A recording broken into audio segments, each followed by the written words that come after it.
Hello everybody, welcome back to Road to Master. Hope you're all having an amazing day. We're starting off with the white pieces against a 2021 from the Philippines. I don't know why.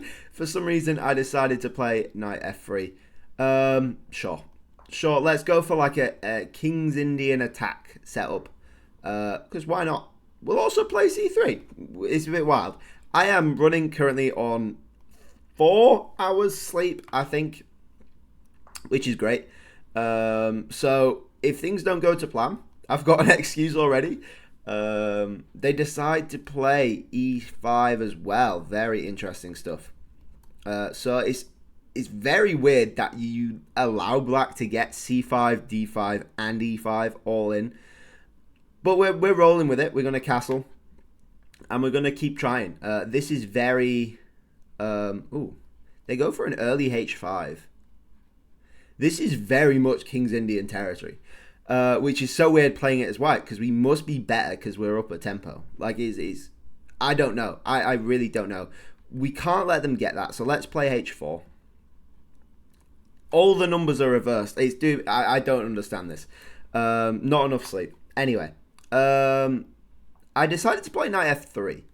What I'm currently trying to do at the minute is reassess all of my... Ooh, they go e4. That can't be right. Surely that wins as a pawn at some point, right? Knight there wins the pawn. Something I'm trying to do at the minute is what I'm calling consolidating my openings. I think we just win that. Yeah, because we got the bishop as well. I want to get all of my openings into familiar territory. And what I mean by that is I feel like one of the things I'm struggling with at the minute, and something my coach has sort of identified as well, is that I often make moves that are fine but not on theme, if you understand what I'm trying to say. We're going to go bishop g5 here. I don't think that messes anything up. Stopping them castling queenside, we really want to punish them for that and try trade off the queens as well. I actually like bishop d5 as well. Is not horrible. The question is, where's their queen going? I don't want to play f4. Then again, where's their queen going? Can we get an e4 in ourselves? I don't mind that. Yeah, so I'm trying to get rid of this problem that I'm having where I'm not playing the correct theme of moves. You know, I'm not assessing the plan properly, or correctly, I should say. They're threatening potentially bishop here, but we can go e4 and sort of force off a trade of queens. I think that works. I would very much like the queens to come off because we are weaker, and it just allows us to be a bit safe. We're not really weak though. That's the thing. Like, we're not really weak, especially when the queens come off. Yeah, I think it's just tidier, especially seeing as how their king's in the center of the board. I'll take their queen, sure. Yeah, so I think I've interrupted myself like 5 times here. But I really want to get openings that are all the same, is what I'm trying to say. We can win this pawn as well. That's very sloppy from them. I want all my openings to be almost identical. Obviously, you're not going to get identical positions. But you can get moves that have similar sort of themes. And for that, I think I'm happy with the King's Indian. Whether that's the attack or the defense or just the general idea of a sort of more modern passive, quote-unquote passive, because it's not passive at all. But, you know, you're staying back and you're letting them come to you and you're developing. And then you have a set structure that you can sort of latch onto and attack with. I actually don't mind bishop on e6. Do I? Am I scared of that? Maybe I am a bit scared of that. It's fine. We'll go back. Yeah, so I want a familiar structure in all of my games. And I'm still going to have fun. I'm still going to play some stupid stuff. Especially in these 10-minute games. But for my classical games especially, I think that's going to really help me boost my rating, which is what we're ultimately looking for with this little experiment, if you can even call it that. I'm tempted to play f4. It's a bit aggressive, but I also don't really see a problem with it. Where's the knight going? Back. That's always going to be a good thing. So yeah, I think that's just going to help me. So I think I've settled on, definitely for black, the modern and the King's Indian. So I'll play the King's Indian against anything d5, whether that's the London, English, c4, c5, no, c4, d5, c4, d4, like the Trompowsky, anything, King's Indian, bosh. And then for e4, I'm going with the modern. Now, I'm going to learn some more traditional lines of the modern, hopefully, rather than this crazy rat that I've been sort of obsessed with at the minute. We'll contest the d file with the a rook so we can keep this rook here in case they decide to do something along those lines.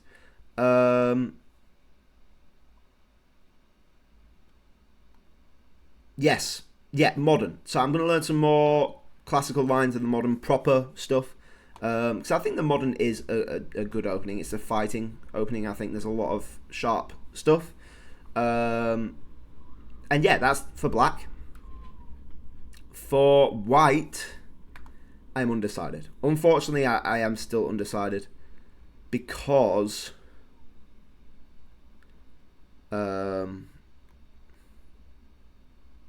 we could get a tempo on this knight here. I actually don't mind that. The knight goes there, though. Then I'm worried about infiltration there. And we still have to cover this pawn, but the bishop can come to d5, which is fine. So yeah, I'm undecided for my white openings. Whether I stick with e4. Oh, that was bad from me. It's fine. It's fine.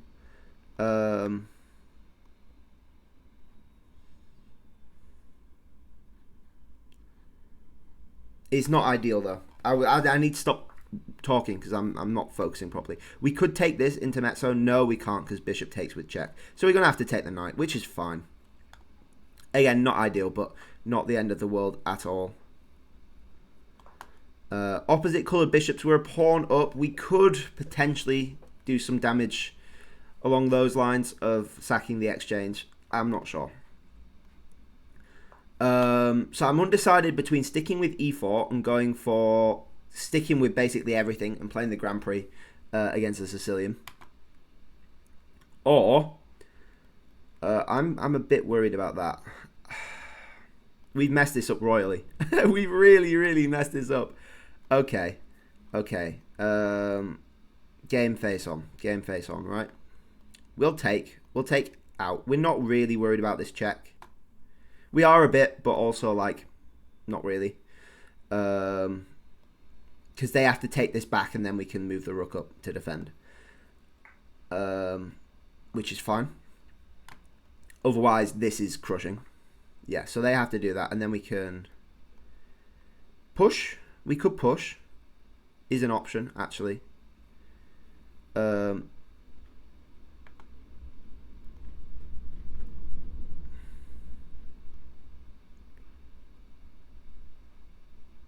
Could take.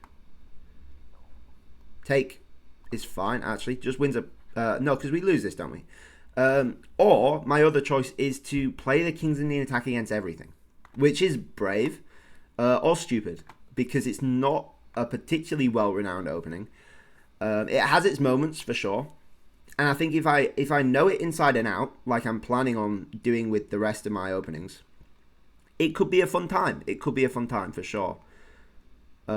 We just have to make sure we actually know it though, which is always a big problem when it comes to openings. I'm unsure of what to do, whether to push this or not. I think we push this because they can go there either way, and it's much nicer if we have the bishop to cover, and then we can potentially get this rook in as well. So this rook's almost out of the game basically, which I love. I really love. And it's still covering this pawn. The rook can go there, but we have a rook here as well, which I think is fine. So yeah, those are my options. I'm currently leaning towards the King's Indian attack because it does stick with the theme of consolidating the openings into some sort of system for both sides. But I really like some lines of e4, and that's going to be tough to walk away from, I think. So it's something to consider for sure. We have check. King goes down to b6, and we no longer have check there, which is unfortunate.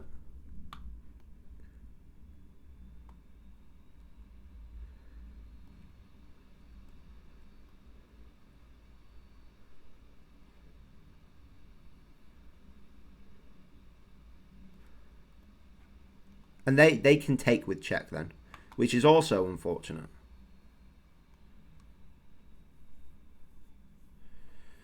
And we're running out of time. No, we're running out of time. Okay. Game face is on. Let's throw in the check. Why not? And then we can go rook there. Sure. We could potentially play c4. I don't want to. Simply don't want to. And if they go bishop takes, I don't think that's good for them.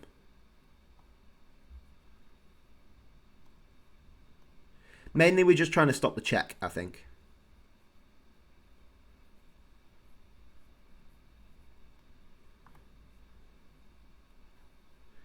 And then maybe just walk the king up. We can't really do much, so maybe we're just stopping these pawns. And then leave this for the end. Potentially. Because like we said, the rook physically cannot escape this. You know, it can only escape with these two squares, and they're both covered. So we're practically playing up a rook here, which I love. That seems like a mistake. Because I have this and then this. Right? Yeah, we win another pawn. And what I really, really want is checkmate. God, I wasn't focusing there, and somehow we still won. That's a nice sequence of checkmate, though. The bishop was covering at the end. I'll show you. So 82.7 versus 74.5. We definitely made that harder than it should have been for sure. 2150 versus 1800. So King's Indian attack starts off. It doesn't necessarily start off with f3. It can transpose from e4. But it's not as nice when they get e5 in, I've found. So starting off with knight f3, not only are you signaling to your opponent that it's going to be a non-confrontational start, you know, I'm just doing my own thing, which could, I've found playing against something like knight f3 could incite your opponent to overpush. Psychological things, I know it doesn't necessarily matter, but it's just another thing. And I don't like playing the King's Indian attack against e5 because you don't have the pawn on e6, which blocks the bishop from coming to g4. Not necessarily the worst thing in the world, but it's an annoyance. So starting off with knight f3 gives us options because they're not likely to play e5. They could do. I don't know if this is a thing. It better not be a thing, because that would be upsetting that someone thinks this is playable. But yeah. So they're likely to go d4, c5, going into Sicilian, and then maybe an e6. If they get this knight out, they could play e5. But hopefully we've managed some sort of positional, some sort of center counter by then. So yeah, it's not bad, and I say this every time I play the King's Indian attack. I don't know it inside and out. I know the themes, so you'll see a lot of good or inaccurate moves that don't necessarily budge the evaluation too much. So I play them anyway, regardless. Like you say, knight there, it loses 0.3 of a pawn of eval, which I'm fine with. And then it's saying we should be breaking in the center here. But d4 to me doesn't look too appetizing. I mean, what do you do after takes? You take back, but then you like your bishop sort of tied to this, unless you get your knight there. But b5 looks nice. But then you break in the center apparently. Oh, because you've discovered this. Ah, that's quite tidy. I like that. Anyway, they played a bit passively until they played h5. Not what I would be doing in this position. Usually in the King's Indian, in the regular King's Indian where I'm playing as black, the person who's castled is breaking on the king side, and the person who's playing the King's Indian is breaking on the king side, and the person who's not, who's played d4 c4, is breaking on the queen side. So to do this, if I were to ever get a king side attack going, it's something for me to sort of latch onto, and like you're inciting weaknesses in your position. And it's just over aggressive. You can do better development, I think. Just like castling, even. You know, you get your rook to e8, and then you know stuff in the center happens. Like it seems unnecessary to push this early, especially when your plan's not necessarily to go for an attack. Again, it's wanting e5, e4. I don't know numbers today. I would be tempted to play c4. I don't think that would be a good move though. Oh, it wants the knight to come in, threaten some stuff. And then this is one of the problems I face when playing against e5, is the bishop coming here. So I really do need to learn something against that. It's saying queen b3, making a threat on this pawn. At the same time, you're unpinning your knight from the queen, which is quite smart. They go e4, which doesn't seem right at all.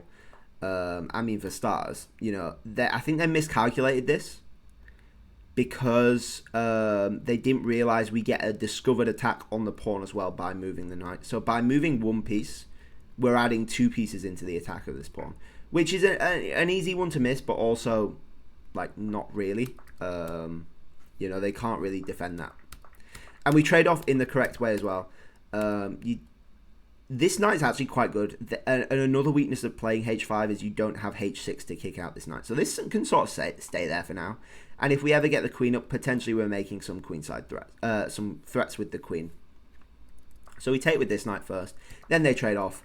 You want to leave the bishop for last. You want to, obviously, you keep the bishop pair. You know, it's always a good idea to keep the bishop pair. And then maybe we're making some threats on the knight as well. Or some threats in the center. Who knows? And then we start kicking around the queen, which is really nice. You know, you still haven't castled yet, which is scary. I'd be castling straight away. But then, you know, you've got, again, like, I'm kicking your queen regardless, which is really cool. So I'm a big fan of this position. We keep kicking the queen, and I was tempted to go queen d5 here. And just trade off queens into an early endgame, which is saying is still fine, but not ideal. But what we did with the bishop on d5 was better. And the question is, what do you do here? This is a bit of an awkward square. They're threatening potentially to take with some perpetual. Luckily, our bishop does block for now, but the threat is still sort of there. So we go e4, looking to trade off queens. If we can get rooks out with tempo, not really with tempo, but from capturing, I'd be happy. They go f6, which I thought was a good move, actually, but apparently not. We trade off. Apparently you can do this. Really? And if that, rook takes, pawn takes, then what? Take knight? No? What? What do you want from me? Oh, you take the bishop. Oh. So you basically trade off, but you get 2 pawns in the process. That's quite nice. We trade off the queens. Throw in the check, win that pawn. 2 pawns up. I'm super happy here. I was very tempted to go here, but this check looked scary. Whether I was seeing ghosts or not is another thing, but yeah. So we decided to play a bit safe. We're up 2 pawns at the end of the day. Why not play a bit safe? And f4 was the correct thing to do. So it's okay playing these safe moves, I think. But you can't play safe forever. You need to push at some point. And I think f4 was good. It takes a lot of the pressure away from our king side. Although you are weakening your king side, they can't really infiltrate once you get f4 in, which is really nice. The knight goes back. Get the rooks in the game. That's an annoying move. Because they actually fork our 2 bishops here, which I completely missed. And unfortunately, we are forced into a trade. The better move was bishop f3, just securing the pawn, basically. This looks interesting, but again, we're not really afraid of these checks. You know, this bishop's doing an amazing job here. What are they really going to do? We could potentially push this. Yeah. Bishop goes back. And then you push again. I was thinking pushing this, but then the knight takes the pawn. So you actually just push this one first. Kick the knight away. And then you can do something with this pawn. You can't take because the knight's there. Maybe you could get away with this. Maybe. If you're feeling risky. But you just take this. And then you're up 3 pawns. Happy days. Happy days. Rook takes. We're forced to trade off. Unfortunate. King f2. Oh, this is nice. And then you're stopping the progression of the g file. That's really nice. I like that a lot. Instead, we went back, played a bit passively, allowed g5. Not the end of the world. Like I said, these checks don't really do much. And then taking is the correct thing to do. Pushing doesn't seem right. Doesn't seem right. Apparently, that's mate in 9 with check. Takes. Check. There. Check. Oh, yeah. I can see stuff. There. Where'd you go now? What? You play b5? Rook there. Check. Takes. Oh, the point is to mate on e5. So by playing b5... you're just cutting off the escape square. That's really nice. Wow. That's really nice. That's such a slow move. Wow, that's beautiful. They took, which I think it is very tempting. I will probably take as well, to be fair. And then we push. They don't have to do this. This is scary, but also I'm not really threatening to push at the minute, so you don't have to jump in front.